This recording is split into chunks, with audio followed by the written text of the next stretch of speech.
And the bye week is officially over, and we are back on the best podcast available, and we're getting you ready for Browns and New England, the Patriots, the undefeated Patriots, the Patriots that are number one in just about every category in the National Football League. A slight undertaking as we get ready for Sunday. One that I think, guys, though, this team is perfect in the fact that they've had 2 weeks to get ready for this football team. They've been able to watch a lot of tape. They were able to watch the Monday night game.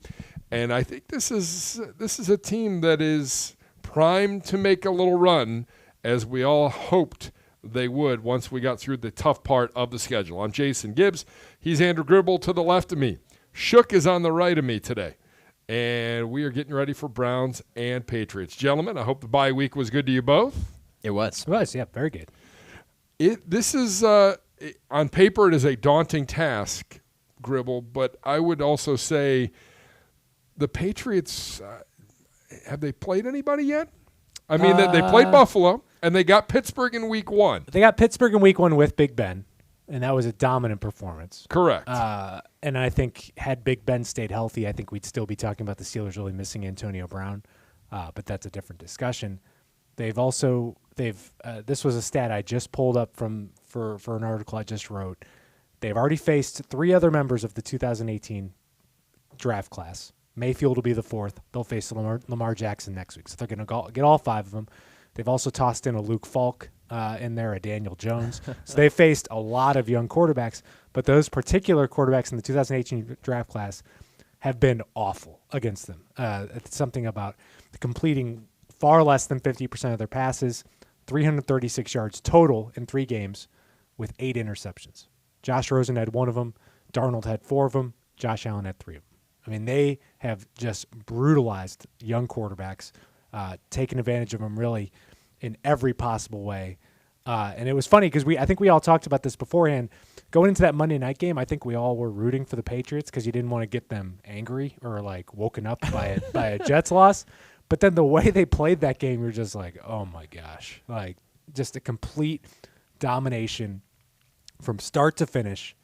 And they had to pull out loopholes to run the clock down because it was such a dominant performance. I mean, it was as thorough of a beatdown as you'll see in the NFL. It looked like a college game, and the Patriots have played that way defensively all season.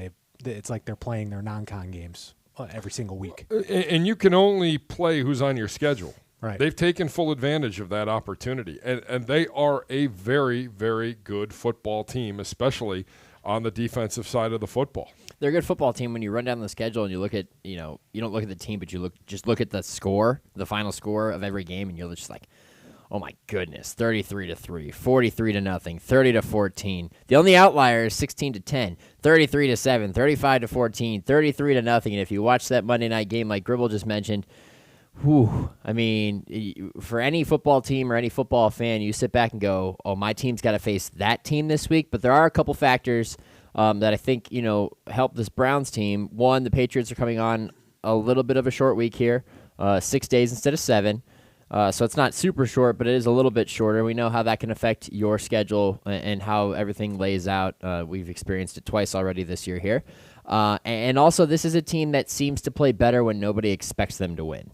They played a lot better on Sunday night against the Rams when nobody really expected them to win or were unsure if they could really have a fighter's chance with all the injuries they were dealing with then.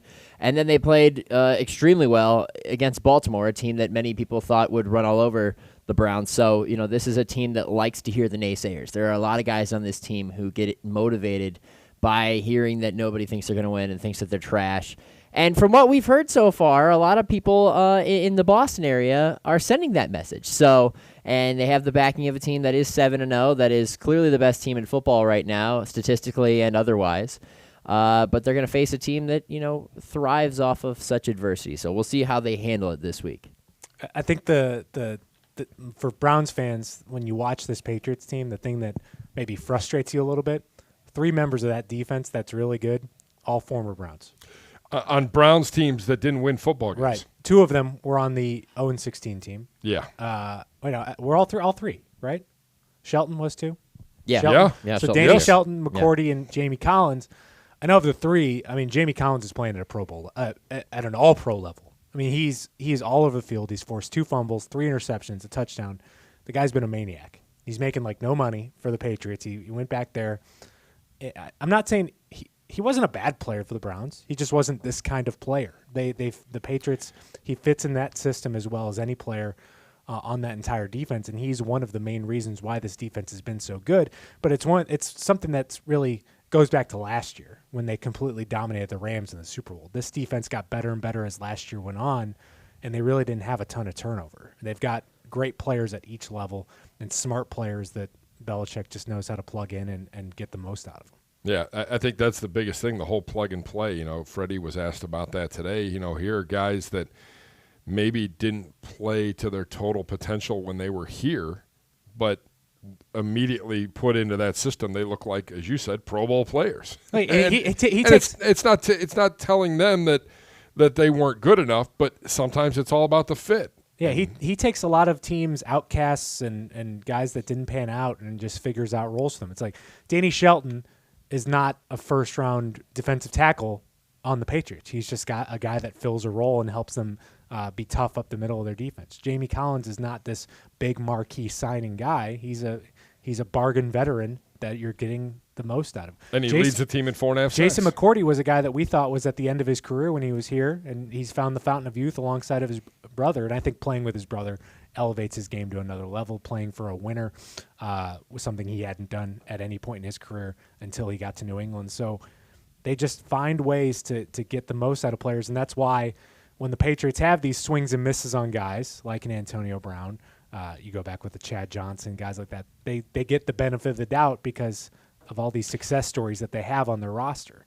And more importantly, not a whole lot of teams scrambling to pick those up, because if it doesn't work in New England, it's probably not going to work somewhere. We've actually seen New England serve as the final stop for a multitude of players. I believe Chad Ochocinco was one of them. It's usually the receiver position. Brandon Lloyd was another one. Another guy who's still in the league but was a former Browns defender who didn't hack it in New England was Barkevious Mingo, but he fit the mold, the profile of somebody where, former first-round pick. It was specifically that draft class where they were taking flyers on a ton of those first-round picks. Jonathan Cooper, the guard, was another one where you're like, former first-round pick, very athletic, didn't really hack it as an impact player. He'll probably go find a perfect place in New England because, of course, he does. So it's not foolproof, but the success rate over time has allowed them, like you said, to have those swings and misses, to take chances on guys that might not fit. Because overall, if you're going to try and add 10 guys and 6 of them succeed, you're still, considered to be successful.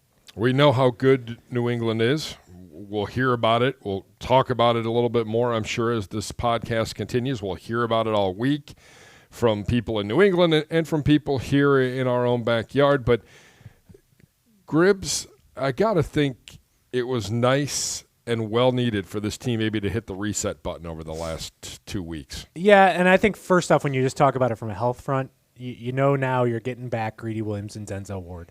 They're full participants in Wednesday's practice. All indications are they're good to go. Whether or not they just get plugged back into the starting lineup remains to be seen, but I would venture to guess at least one of those guys will be starting Sunday in New England, and you lean toward, obviously, Denzel Ward, considering he's a Pro Bowl player. So you get him back. You get Baker Mayfield back at full strength, who, had the Browns had a game last week, he might not have been at full strength. He might have had to go through practice not feeling all that great, and it might have lingered with him. I think we all look back at last year when we think Baker was maybe nursing that ankle injury a little bit after that Chargers game. Sure. Didn't play all that great the next couple of weeks.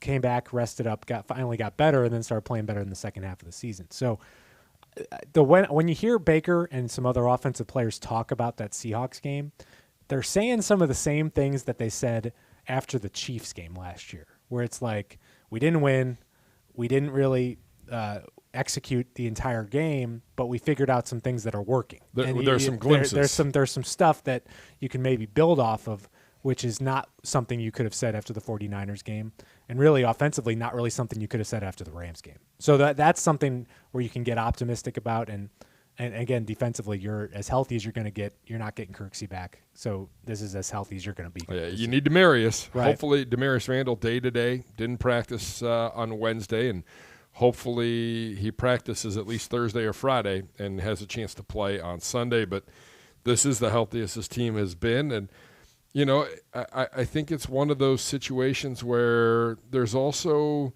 maybe you're not taking anybody lightly, especially after what happened in the Tennessee game. But you have played the gauntlet of your schedule right now. And there's Capped something by to be this. said. Yeah, it'll be capped by this weekend. But it's one of those where, okay, we're fully healthy going into this, our toughest game of the year. And after that, there's a really good chance it's going to get a lot easier. I mean, you hope, but You hope. You also hope that they do find some things that are working. Like you said, you know, that in the Chiefs game last year and the Seahawks game perhaps this year, you know, there's a potential for that, and you're going to run into an immediate test because you're never going to be able to figure out whether this is going to work against any opponent better than you're going to find out against these Patriots and this defense that has been unbelievable so far. So, you know, you hope that you can enter into this game and maybe surprise some people. Not saying you come away with a win, but you continue to find some things that are working, maybe start to really lay a little bit of a foundation or a little bit of a path that you can start to follow forward and really get some momentum going downhill, because the second half of the season, you know, even if you were to approach the next week at 2-5, let's say, you know, you come away with a close loss, but you keep building those things together. The second half of the season, if you go on a run, you can still salvage your record and still make a run at the playoffs. But you need to start, you know, building toward that, because it's starting to get a little bit late. And then if you come away with a win and you surprise the world, then you're even in better shape. So you definitely need to see some indication that they're putting that together for sure, and it's going to be a tough one. By the way, guys, as we tape, some breaking news out of New England. What do you got? Josh Gordon will be on the injured reserve. Season-ending knee injury for Josh Gordon. So he will not be on the field Sunday. I didn't think that was expected, but he will not even be on the 53-man roster going into Sunday. So how about that? Breaking news. I remember when we talked about this week one, when the Patriots got Antonio Brown, you wondered if either him or Josh Gordon would be there by week 8. It'll be a no on that. It'll be the Mohamed Sanu show. And that obviously would lead you to think that the Patriots knew this a few days ago. Yeah. Right, and they get N'Keal Harry back next week. Yes. Their first-round pick. Yeah. Correct. So they got a new receiving core that they're going to be trying to work together. I mean, maybe there's a little bit of an opening for your defense. Maybe you take advantage of that and get to Brady a little bit. You know, Miles talked about it today. You got to make him see ghosts. That's what he said. I can't imagine you see too much of Sanu, though. I just think it's hard. It's hard to do. It's hard to get involved to one of. Maybe you have a small package of plays, but you look back at last year and Golden Tate went to the Eagles. It's just hard to make an impact right away on a team like that. Absolutely. It's also very characteristic of a Patriots team, and especially a Tom Brady team, to take advantage of no-name receivers. I mean, that's where they've made a lot of their money. Yeah, in that 2007 year, they had Randy Moss and Wes Welker, and they were unbelievable. But in the years in between, they've found guys who probably wouldn't do much else anywhere else, and this seems to be like the receiving core that at least the Browns are going to face this week. I wonder, though, there has to be some package they put together for Sanu, because they're desperate for wide receiver help. Yeah. And I wonder how tough it is. Shook, I'll pose this to you because you're a player. You played at some level of football. How tough is it to prepare for someone? You can watch tape of them all day long, but you're watching tape of them as an Atlanta Falcon. You're not watching them getting balls thrown to them from Tom Brady. Well, I think from a defensive standpoint, like from the Browns' defensive standpoint, I think it's difficult because it's like, you know, when a cross-sport comparison, you know, when a starting pitcher makes his big league debut and he like comes out of the gate blazing and is just mowing guys down, has like 3 or 4 awesome starts, and then he comes back to earth because they get a book on him. Well, you start to get a book on a guy as he's a part of an offense. If he's a new arrival, it really comes down to how often they want to implement him. And I think Gribble's right. You're probably not going to see a whole lot of him. You might see him a little bit here and there, but it's not like he's going to play, 50-some snaps in that game. Even if they're really – the only reason you would ever see that is if they're so devoid at receiver that they literally have no one else to play and they have to play him. So I don't think he's going to make – I think it's something that it's a long play for the rest of this season and also next season, because he's still got one more year in his contract, which explains the compensation in that deal. So – it's not something that you necessarily need to worry about, but you also can't overlook it because then it can bite you come game time. So not something I would really worry about a ton. All right, for more on Sunday's game, including our keys and Gribbles one-on-one with former Cleveland Browns offensive lineman John Greco. Make sure you log on to clevelandbrowns.com or wherever you get your podcasts. go to Best Podcast Available and subscribe today. For Andrew Gribble, for Nick Shook, I'm Jason Gibbs. This has been the Best Podcast.